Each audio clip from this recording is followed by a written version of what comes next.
Jeremy, other than Victor Davis Hanson, who I see as more of a classicist, at least in his training, you're the first bona fide historian I've had on the show. So, like I said, I was hoping to start with how you see the field and a historian's skill set.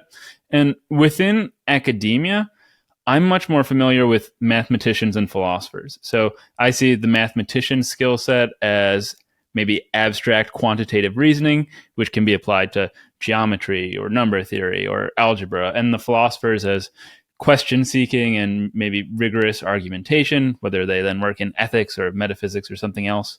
But what does a historian's training teach them to do in this same sense that they can then apply to various areas like mathematicians or philosophers do? It's a great question, and I often get that question, especially from parents of undergraduates. What will my child do with a history major? In fact, historians, I think, focus on three skills that are widely applicable and absolutely essential as the mathematician's skills. The first is we work with text. And text doesn't just mean the old-fashioned printed word. It can now mean digital text. But we pay close attention to language. Any serious historian learns the language of the countries and the peoples that he or she is studying. So we work with language, we analyze language, we look at what language means, we study how language and text over time evolve. The second thing we do as historians is we go and find original sources that unpack and in some ways deconstruct myths and arguments that we often make unintentionally without enough fact basis. So we're driven by text and we're driven by what we call primary sources, going to the original. Just an example of this is so many of the debates we have in our society are debates about positions. The historian would say, let's not think about whether we're a Democrat or Republican. Let's think about what the evidence really is about what works in education or what works in social policy. So we go and find original sources. And in a sense, that's similar to what a lawyer does, which is why historians and lawyers often overlap. Then the third thing we do, probably the most important thing we do, is we construct narratives. We tell stories. It's the most human attribute. It's the thing that defines us relative to other animals. Human beings crave stories. Harold Bloom has famously said there really are about a dozen different stories that we tell and retell one way or another. Harold Bloom says Shakespeare thought of them all, basically. But what we do is we take the text, we take the original evidence, the data, and we put it together to construct a story which helps us to understand our world. What human beings crave is not just evidence and data, they want to understand. And we help to construct stories, and every generation of historians re-examines the old stories. Let's take the most basic one. What is America about? What is the story of America? It's historians who look at the documents like the Constitution, and then go also to look at the different texts and languages that are used to explain that and construct a new story every generation about what it means to be an American. And that's the story we tell ourselves and how we define citizenship. That was great. There was a lot there. The first thing that jumped out at me, though, is that I think your first item was that you work a lot with text and language. And I'm wondering then how you see the historian's particular approach to text and language as differing from like an English professor's or a linguist's or a philosopher's, because lots of other people work with language. Totally. And it's sort of like asking a mathematician how their use of numbers differs from a physicist, right? So many of us work in the same materials, and there's a lot of overlap between the disciplines. As you move higher in any discipline, you find yourself becoming more interdisciplinary. So like other scholars, we read language closely. That's what an English scholar would do, a language scholar. Like sociologists or anthropologists, we look for the structures in language. But I think what defines a historian is that we look at the change in language over time. The study of history is not the study of how things have always been the same. That's antiquarianism. The real discipline of history is studying change. So we look at how language has changed, how it's been used in different moments. For example, what democracy means, how the word democracy has been used in different times to mean different things. The recent book I wrote on the presidency, how the idea of a president, what it means to be a president, how that language was used in one way by Franklin Roosevelt, which is very different from how Ronald Reagan used it. So we're studying the change in that language, not just the meaning of that. Hmm. And yeah, you mentioned that there's a lot of overlap between the disciplines, and I totally see that. And I imagine that, so like with the best philosophers, if they work in philosophy of language, they also have training in linguistics. If they do philosophy of math, they have training in mathematics.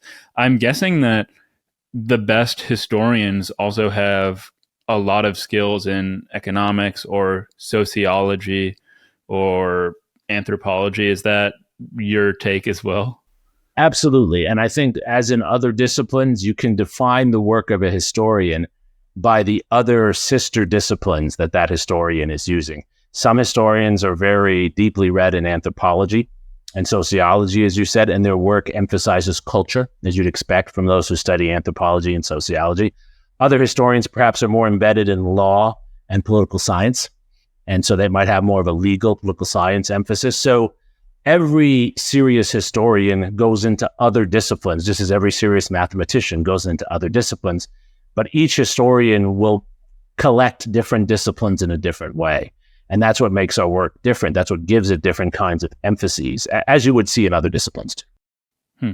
And then this, I guess, is more of a personal question, but with reference to the similarity between historians and writers with regard to their penchant for narratives and storytelling, good history, like your book that I read on the presidency, very much reads like a story in a lot of ways. And I mean, you tell the stories of five presidents among, of course, anecdotes from others. But before we get into those specifics, I'm wondering if you take any of, I don't know, hints is the right word, but if you read a lot of fiction and that informs your storytelling. It's a really smart question because, yes, I do. And I think most good historians do. It is the goal of a historian to take the most complex research, and we do very complex research at archives, often in multiple countries, and make it a compelling story for a smart, non-expert reader. That's what we do as historians. We write books. It's a book-based discipline. And most historians, myself included, we read a lot of fiction for help really figuring out how to tell a story better. And we can always improve the way we tell a story. I also try to keep up with, as best I can, social media and other things, not simply because it's part of our world, but because stories are being told there. And one of the challenges, we can talk about this later, maybe one of the challenges that historians face today is, how do you tell a story in a different media environment where most people are not getting their stories from a 300-page book, but maybe from a Twitter feed or from a podcast. This is why I love doing podcasts, why I also do my own podcast, because I think this is a great way in an extended non-sound bite format to tell a story and allow people to learn from a story. So fiction is one of the many ways that we become better storytellers. Yeah, I wonder if this is the same for history, but in philosophy, one might have said that the essay used to be the central medium for sharing your information, but the essay has become the journal article, which is increasingly written in a sense that resembles science, in that it's pretty cut and dry. And I wonder if in history, that is something that's also a trend with the continuing, I don't know, corporatization or scholarization, I don't know if that's the right word, of the academy. Professionalization. Yeah, Yes, that's exactly the word that I'm looking for. Thanks. So it depends. Some disciplines of history, yes. Economic history in particular tends to be a discipline or a subpart of the discipline where people write more journal articles. We all write journal articles. I write journal articles. But so far, historians have remained really book-centered because the stories we like to tell, usually you can't tell in an article. So you might be able to explain one part of the civil rights movement or one part of a presidential administration in an article, but it's very hard to really tell the story of something fuller in an article alone. And for historians, the details matter a lot. So the longer format is really what we're drawn to. But yes, articles have an attraction because you can write more of them and you can count them. And people can say, look, I've written all these articles, and I'm sure it's true in philosophy as it is in history. There are a few journals, and if you get in those journals, you can say, because I was in this journal, I'm an important person. there is some of that, but we're still very book driven, and I think we'll always be very. Yeah, well, I'm also sure it's the same with history, but the best philosopher writers, I'm thinking of, you might know the names, W.V.O. Quine or Bertrand Russell, they wrote in very, very literary styles, and that were really engaging. I'm a huge Bertrand Russell fan. I think he's not only a great philosopher, but a great stylist. He's funny. I mean, Bertrand Russell's like Mark Twain. You read him, you learn, and you laugh. And, you know, I wish I could write that way. I wish I could get people to laugh at the terrible tragedies I sometimes write about.